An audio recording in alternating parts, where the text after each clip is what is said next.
Hey folks, it's DeadScale here, and it's time for another Dota 2 video. Today, I'm going to be doing a slight introduction to items in Dota 2, brought to you on behalf of Mobility Gaming.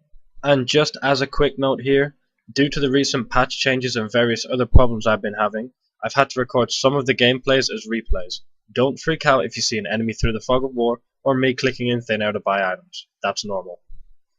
So let's get to it. Items play a very big part in Dota 2. And most of the game actually revolves around either getting the money to buy the items, or denying the money of the enemy team to stop them getting items. Some heroes are dependent on items and are very weak without them, while some are strong and only need a few basic items to be able to do well. Make sure you know which heroes are which, as denying the ones that are item dependent will net your team a very easy victory. Items can also define a hero's role, and when playing a hero that fits more than one role, being able to dynamically switch between the two when called for is necessary. While items can be split up in many different ways, I'm going to be splitting them up into their basic sections, such as the starting items, damage, support, survivability, and some special mentions at the end. Starting items, as the name suggests, are the items that you buy at the start of the game, and usually consist of some consumables, such as tangos, salves, and clarities, all of which either heal you or give you mana, some simple attribute items such as iron branches, gauntlets, slippers and mantles, and in some cases some armaments, most notably here is the ring of protection and the stout shield. These items are the very basis of your start, and are needed to help you survive, pick up last hits, or even get some kills. What you pick up depends on what type of hero you're playing, but as a general rule of the thumb, you usually will always pick up at least 2 to 3 iron branches, tangos, and a salve, unless you have some kind of specific build in mind. Note that a support player will usually pick up a courier, as well as some wards as starting items, and if no one on your team has bought any of these items, it's probably a good idea to pick one up, mainly the courier. Early game items are usually items that buff your attributes, as well as your HP and mana regeneration. They're basically an upgraded version of your starting items, and give you more bonuses than their older versions. A good example of a few early game items are things like bracers, boots, and magic wand. These are the items that you'll usually strive to build up first, as they increase mobility, survivability, and damage. A very good example of an early game item that nearly every hero picks up in this game is a magic wand, but I'll speak more about that later.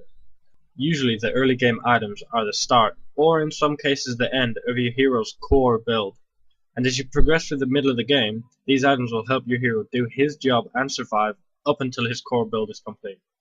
After these two phases in the game, items split off into a more specific type.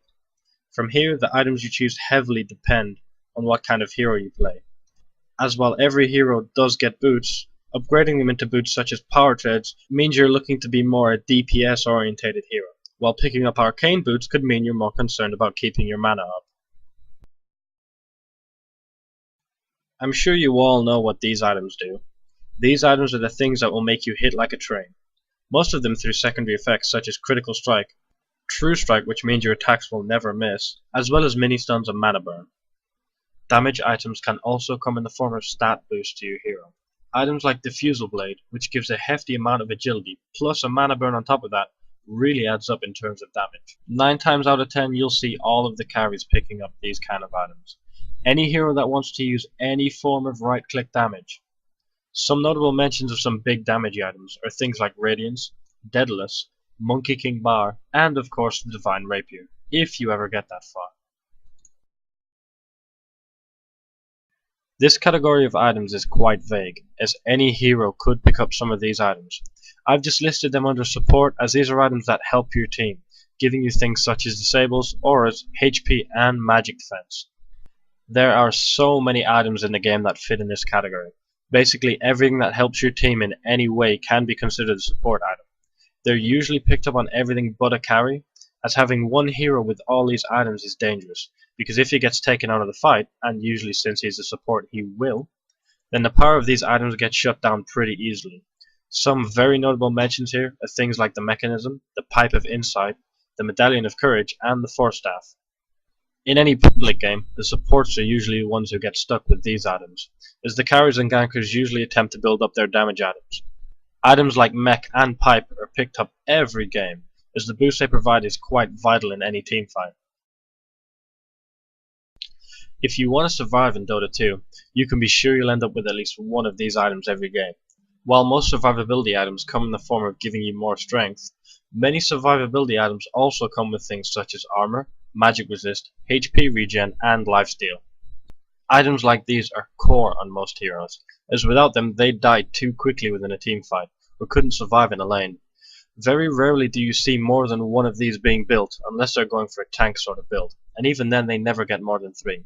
Some notable mentions of items in this category are things such as Vladimir's Offering, Vanguard, Helm of the Dominator, and Heart of Taras. In this section, I'm going to be going over some of the items that I feel just need their own little section, as they're such a good pickup in a lot of lineups. And first on the list we have Magic Wand. This item is that good it can be picked up on nearly every hero in the game. It's a very cheap pickup and gives you 3-to-all stats. The main reason it's picked up though is for its charges. Every time a visible enemy unit casts an ability, not including a toggle, within a 12,000 radius, you gain 1 charge. Using this charge will give you 15 HP and mana back, and the max amount of charges you can store at any one time is 15.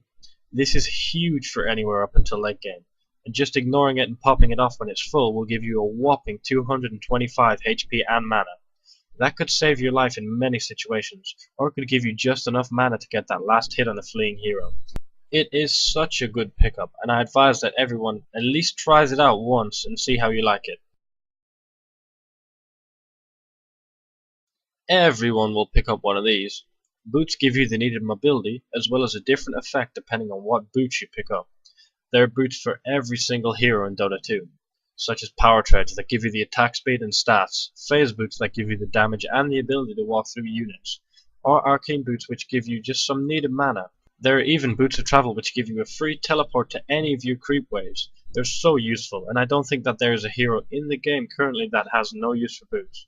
Just don't make them your starting item, as they're good, but they're not that good. Well, that's it for today from me, guys. I hope you found this video helpful, and have a little more understanding about the different types of items heroes can buy in Dota 2. Don't forget to leave a like and a comment, and if you do have any questions, as always, don't be afraid to ask. I'm DeadScale from Ability Gaming, signing out.